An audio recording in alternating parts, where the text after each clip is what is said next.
चानन में कितना विकास हुआ है। अब विकास पुरुष कौन है उसको आपको ढूंढ लेना है।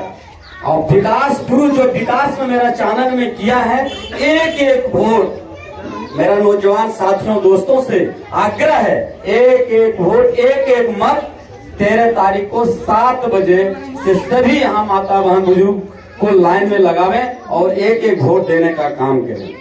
दोस्त यहाँ पे हम भी यादव हैं, यहाँ पर यादव बहुत संख्या में है, मौजूद भी हैं। आप लोग हमारे पास आते हैं कोई भी काम के लिए, हम आपका सेवा करते हैं। इनका आशीर्वाद है आदरणीय ललन बाबू का, उन्हीं के आशीर्वाद से हम आपका सेवा करते हैं।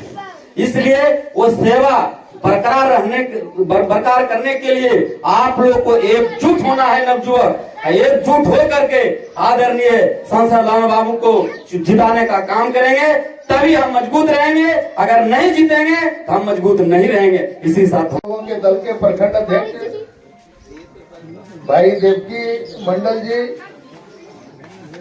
भाजपा लोजपा और हम पार्टी के प्रखंड अध्यक्ष इस कार्यक्रम में उपस्थित चानन प्रखंड के प्रमुख पति श्री दिनेश यादव जी, जिला परिषद के उपाध्यक्ष पति श्री मदन मंडल जी, शिवशंकर यादव जी, उचित यादव जी, मुखिया प्रतिनिधि जानकी डी एवं सामने उपस्थित सभी बुजुर्गों नौजवान मित्रों, आज मैं आपके बीच एनडीए के उम्मीदवार आदरणीय ललन बाबू के पक्ष में समर्थन जुटाने के लिए आपके बीच आया हूं।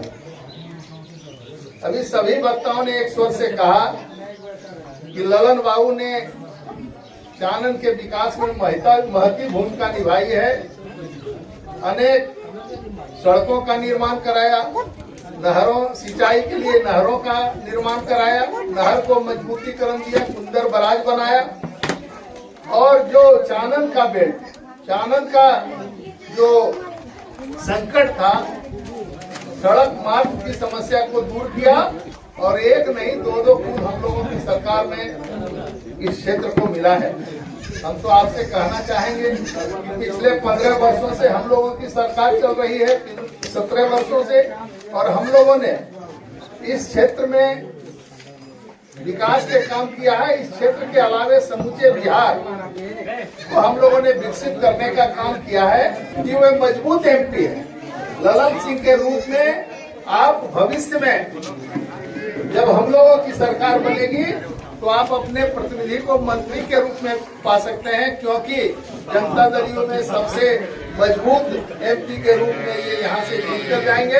हम उम्मीद करते हैं कि आप लोगों का प्रेम और स्नेह जिस प्रकार यहाँ है, यहाँ के साथियों ने जिस प्रकार समर्थन जुटाने का काम किया है, आगामी 13 तारीख को आप तीर के सामने वाले बटन को दबाइए और ललन सिंह जी को यहाँ से अपना प्रतिनिधि चुनिए।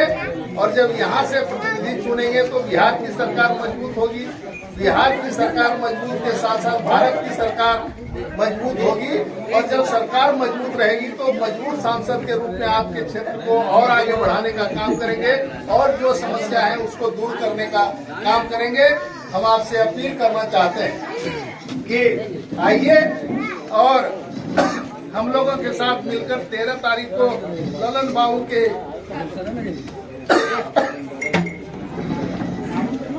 चुनाव चिन्ह तीर छाप पर आप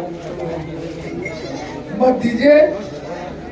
इन्हीं शब्दों के साथ मैं अपनी बात समाप्त करता हूँ। जय हिंद, जय भारत। अंत में सर आपसे एक बात अनुरोध किया गया है कि हमारे भलुई हॉल्ट में क्या है, इन पर ध्यान दिया जाए और इनको जो है ना चुनाव के बाद जो है मतलब इनका स्टॉपेज करवाया जाए। और यहाँ 3 अर्धनिर्मित आंगनबाड़ी केंद्र है, उसको भी पूरा किया जाए। अर्धनिर्मित वो काम अधूरा रह गया जो मुखिया जी के पहले मुलाकात के कारण खत्म, तो इसको भी पूरा किया जाए। ग्रामीण की तरफ से यही मांग है। तो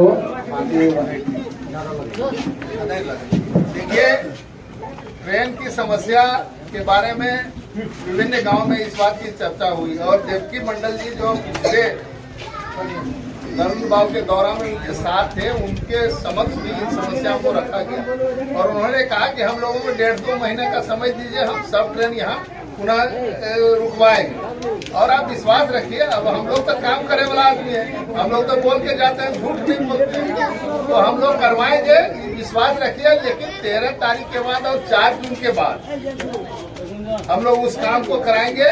इसलिए आप लोग भरपूर समर्थन उनको दीजिए और अगर आप समर्थन देते हैं तो जैसा कि मैंने कहा, मजबूत प्रतिनिधि के रूप में मुंगेर को मिलेगा। मुंगेर मजबूत प्रतिनिधि के रूप में जनता दल यू का जो हिस्सेदारी होगा उसमें इनकी हिस्सेदारी होगी और यहाँ और काम होगा। तो मैं आपसे कहना चाहता हूँ, और जो आंगनबाड़ी की चर्चा की है, पहले कहते तो हम लोग उस पर कुछ विचार करते, अब तो इलेक्शन के बाद ही उस पर कुछ हो सकता है कि कैसे अधूरा है और कैसे पूरा हो सकता है। पूछना होगा, बात करना होगा, प्रमुख से है उसको पूरा कर सकते हैं, लेकिन हम लोग प्रयास करेंगे उसके लिए। तो कलेक्टर साहब को कहेंगे यहाँ तो स्पेशल फंड आता है, उसके बदले दूसरा भी बन सकता है, बहुत जगह बनता है, हम आपके यहाँ भी बनवाने की कोशिश करेंगे कलेक्टर से।